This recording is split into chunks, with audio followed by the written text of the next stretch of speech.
Bismillahirrahmanirrahim. Assalamu alaikum dear viewers. This is Sir Saud and you are watching my YouTube channel Saud Solutions. Students, आज से मैं Sindh board की 9th class की new book mathematics की जो है इसके ऊपर लेक्चर सीरीज़ स्टार्ट कर रहा हूँ। और आज मैं इस सीरीज़ का जो पहला जो लेक्चर है वो चैप्टर नंबर 6 से स्टार्ट करूँगा। और आपके सामने स्क्रीन पे नज़र आ रहा है आपको कि सिंध बोर्ड न्यू बुक, ये अपडेटेड बुक है। 9th मैथमेटिक्स यूनिट नंबर 6 है हमारा, लेक्चर नंबर 1 है हमारा, linear equation and inequalities chapter का नाम है। बेसिक कॉन्सेप्ट्स आज के लेक्चर में हम डिस्कस करेंगे। जो टॉपिक है हमारा वैसे इक्वेशन है। इक्वेशन को समझने के लिए हमें कुछ बुनियादी चीज़ें समझनी पड़ेंगी पहले, और पहले हम उसको समझ लेते हैं, उसके बाद फिर हम इक्वेशन की तरफ आएंगे। तो इक्वेशन को समझने के लिए सबसे पहली चीज़ जो हमें समझना ज़रूरी है वो है अलजेब्रिक सेंटेंस। अब अलजेब्रिक सेंटेंस क्या होता है? A meaningful collection of words called a sentence. N algebraic sentence consist of following. एक मीनिंगफुल कलेक्शन ऑफ वर्ड्स जो है एक सेंटेंस कहलाता है, और अलजेब्रिक सेंटेंस हमारे पास जो होगा उसके अंदर बुनियादी तौर पे 3 चीज़ें होना लाजमी है। नंबर 1, कॉन्स्टेंट्स एंड वेरिएबल्स होने चाहिए। Number 2, the symbols of fundamental operations होने चाहिए, जिसमें प्लस, माइनस, मल्टीप्लाई, डिवाइड और स्क्वायर रूट का सिंबल।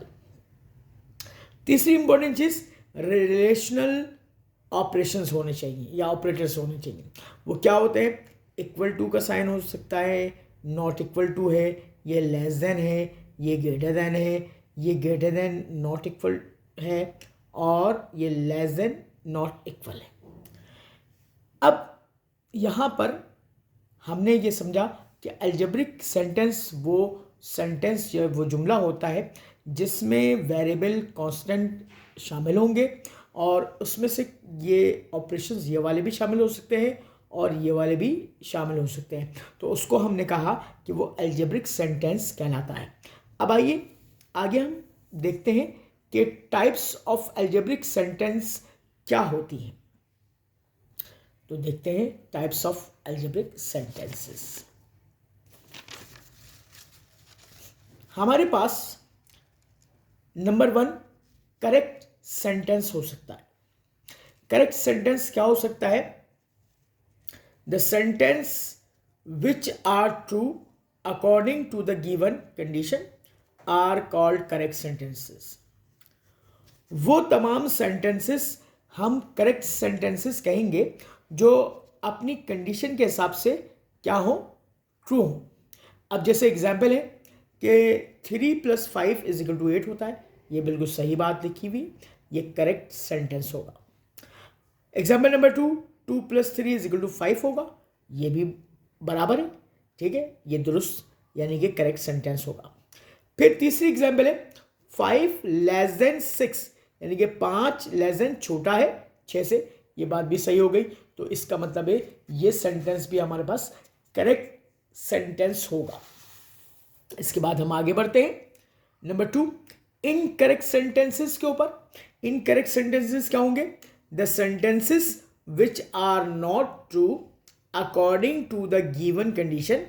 वो सेंटेंसेस जो अपनी कंडीशन के हिसाब से ट्रू ना हो आर कॉल्ड इनकरेक्ट सेंटेंसेस कहलाएंगे।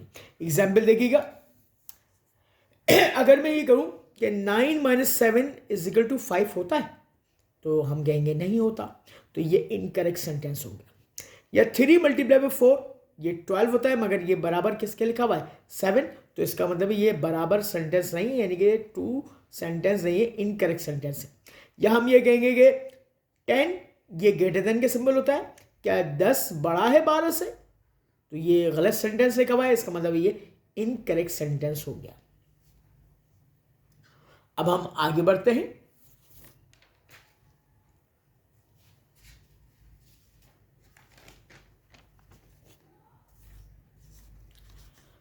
तीसरी किस्म का सेंटेंस जो होता है हमारे पास वो होता है ओपन सेंटेंसेस।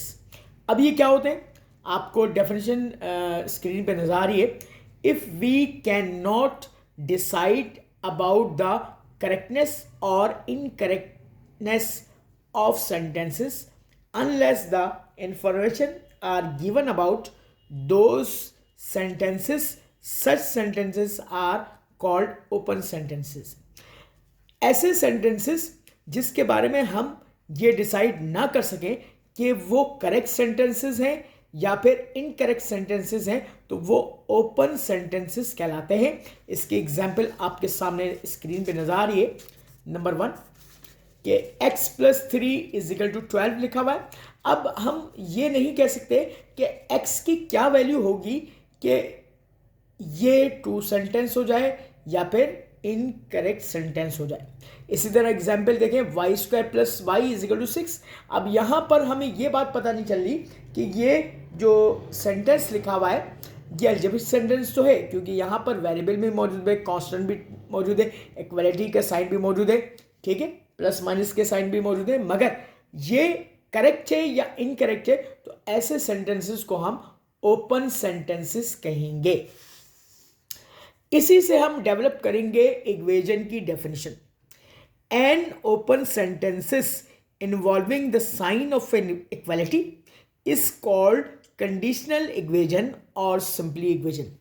ऐसे तमाम ओपन सेंटेंसेस जिसमें साइन ऑफ इक्वालिटी मौजूद हो उसको हम कंडीशनल इक्वेशन कहते हैं या सिंपली इक्वेशन कहते हैं। द वैल्यू ऑफ अननोन, यानी कि अननोन का मतलब वेरिएबल जो हमें सवाल में दिया जाएगा इक्वेशन में, for which given equation becomes true, जिसकी वजह से वो गिवन इक्वेशन ट्रू हो जाएगी, is called a root of the equation कहलाता है। वो क्या कहलाता है? Root of the equation. अब आगे बढ़ते हैं हम।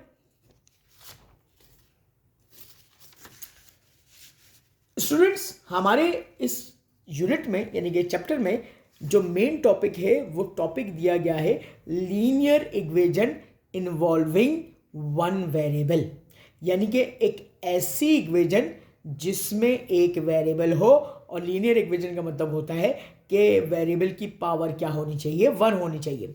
अब आपकी बुक में जैसी बातें कही गई है वैसी मैं यहाँ पे समझाऊंगा आपको। उसने ये कहा है कि ax + b = 0, इसको जर्नल फॉर्म कहेंगे या स्टैंडर्ड फॉर्म कहेंगे।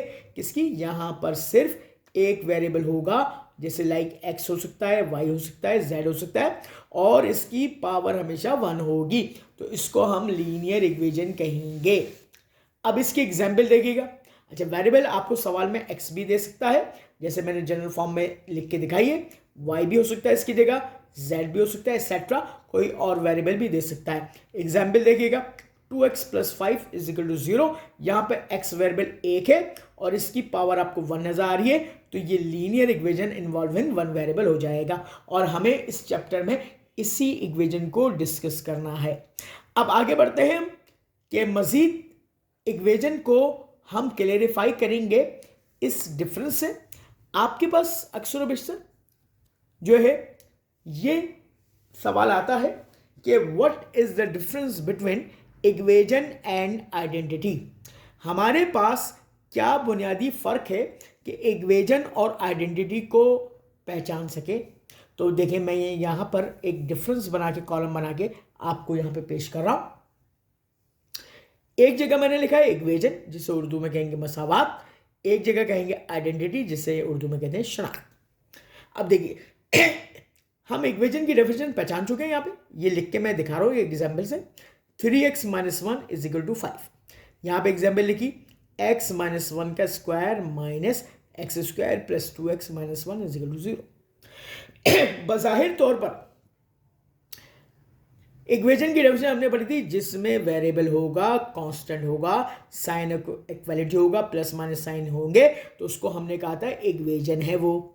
अब ये देखें, ये x की पर्टिकुलर वैल्यू के लिए सेटिस्फाई होगी, यानी कि x की यहाँ पे जो वैल्यू मालूम करेंगे वो पर्टिकुलर वैल्यू होगी और उसी पर ये गिवन कंडीशन सेटिस्फाई होगी, तो उसको हम कहेंगे इक्वेशन है ये। शनाख्त यानी कि आइडेंटिटी को कैसे फर्क करेंगे? यहाँ पे भी वेरिएबल है, इक्वालिटी साइन है, कांस्टेंट टर्म है, प्लस माइनस के साइन भी है, तो ये भी तो आपको इक्वेशन ही नजर आ रही है, मगर इसको मैं खास नाम दे दूंगा, इक्वेशन तो है मगर इसको खास नाम दूंगा आइडेंटिटी। आइडेंटिटी क्यों कहूंगा? क्योंकि ये वेरिएबल की हर कीमत के लिए सेटिस्फाई होगी।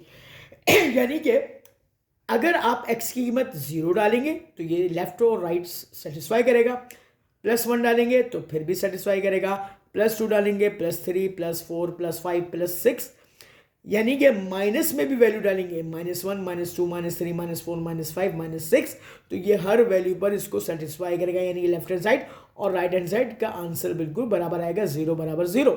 तो इसको हम कहेंगे ये इक्वेशन है, मगर अब खास किस्म हो गई है, ये कहलाएगी आइडेंटिटी। और अगर किसी पर्टिकुलर वैल्यू पर वो गिवन कंडीशन को सेटिस्फाई करेगा तो वो सिर्फ और सिर्फ कहलाएगा इक्वेशन। अब बाकायदा हम नेक्स्ट पेज पर एक एग्जाम्पल सॉल्व करके देखते हैं इक्वेशन की, और हम फर्क जान जाएंगे कि इक्वेशन को कैसे सिंप्लीफाई किया जाता है। स्टूडेंट्स, यहां पर एक सवाल है कि सॉल्व फॉर x के लिए आप इसको सॉल्व करेंगे। सवाल आपको दिया हुआ है 3x - 1 = 5।